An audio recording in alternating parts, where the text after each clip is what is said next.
njerëzit kur flasin për sunetin, shpesh herë thonë ne e duam pejgamberin e sa. Cila është mënyra më e mirë që njeriu ta vërteton dashurinë që e ka ndaj Muhamedit sallallahu alaihi wasallam.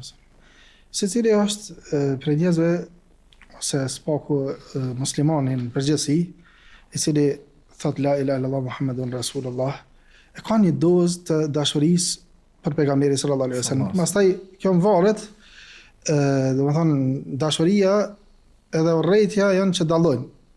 Domethënë dallojnë njerëz njëri për njerit, po ashtu edhe njeriu në periudhë caktuar mundet që me dash dikon për shembull më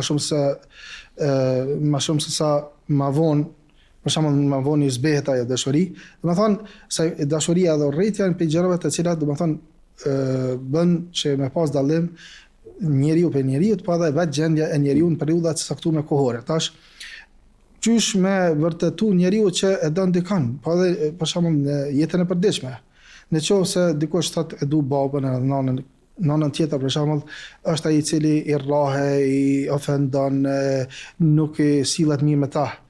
Atëherë njerëzit në jetën e përditshme thonë ti vesh po pretendon se nuk e vetë i necëlet e don babën e nënën ose dikon dashurinë në sjelljen tënde. Po, në sjelljen tënde. Domethënë edhe tek njerëzit e thjeshtë, domethënë kjo në jetën e përditshme tregon se ata e kanë një farë lloj kriteri të vlerësimit se apo don apo nuk e don. Personin e caktuar. Dhe kjo po ashtu edhe ka të bëjë me dashurinë tonë ndaj pejgamberit sallallahu alaihi wasallam. Ai i cili thotë që e don pejgamberin sallallahu alaihi wasallam është ai i cili i nënshtrohet urdhave të tij, largohet prej ndalesave të tij. E don ato çka e don pejgamberi sallallahu alaihi wasallam. Kur ka ndonjë mospajtim ose ndonjë çështje atëre kthehet tek suneti e pejgamberit sallallahu alaihi wasallam.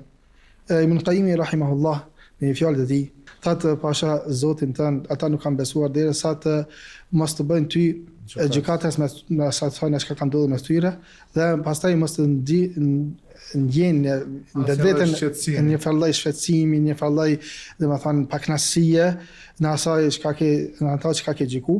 Domethënë thotë Ibn Qayyim rahimahullah edhe bilësisht të dorëzon, thotë Ibn Qayyim rahimahullah se këtu thotë vërehet njeriu. Domethënë sa njerëz kishin dashur thotë që filan dispozita mos më ekzistu. Sa motra e cila domethënë është urdhëruar me mbulesë, ndoshta kishte dashur Allah azza wa jall mos më obligu mbulesën ose mos më ardhën hadithet pejgamberit sallallahu alaihi wasallam, ose gjëra të ndryshme, domethënë dispozita të ndryshme të cilat vijnë dash me epshin, me egon, me ideologjinë ose me kulturën ku ajo është rrit.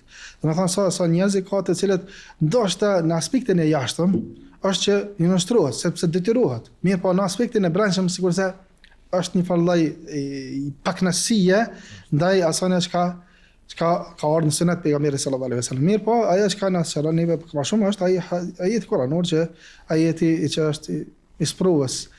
Qul in kuntum tuhibbuna Allah fattabi'uni yuhibbukum Allah wa yaghfir lakum dhunubakum. Ai ku thuan nëse doni Allah azza wa jalla atë pasoni mo. Po edhe domethënë pasimi ose juve Allah. Që ti don juve Allah. Domethënë nëse doni Allah azza wa jalla, duhet të pasu pejgamberin sallallahu alaihi wasallam. Mirë, po edhe kush e don pejgamberin sallallahu alaihi wasallam e pason pejgamberin sallallahu alaihi wasallam. Në shpesh kur flasim për sunetin e pejgamberit sallallahu alaihi wasallam, ndoshta kuptimi i asaj që është zbatimi i sunetit është i pjesërishëm. Ndërsa tek besimtari sunetin e kuptojmë si një tërësi, e si ja përfshin siç e thamë edhe akiden, edhe adhurimet, edhe moralin. Prandaj ndoshta sot kemi nevojë që vetëm përveç se me historisë me ibadetet që i ka pejgamberi sa, me historisë vetëm me vlerat morale që i ka pas pejgamberi sallallahu alaihi wasallam. Buzëqeshja e tij vazhdimisht me njerëzit, domethënë aftësia e tij që të jetë çdo herë i pranishëm në shoqëri. Kjo është diçka që sot njerëzit kanë nevojë, që udhëheqësit e tyre, liderët e tyre me qenë të pranishëm. Pejgamberi sa në çdo moment ka qenë pjesë e asaj shoqërie që e ka ndërtuar. Nuk ka munguar. Edhe kjo është pjesë e sunetit.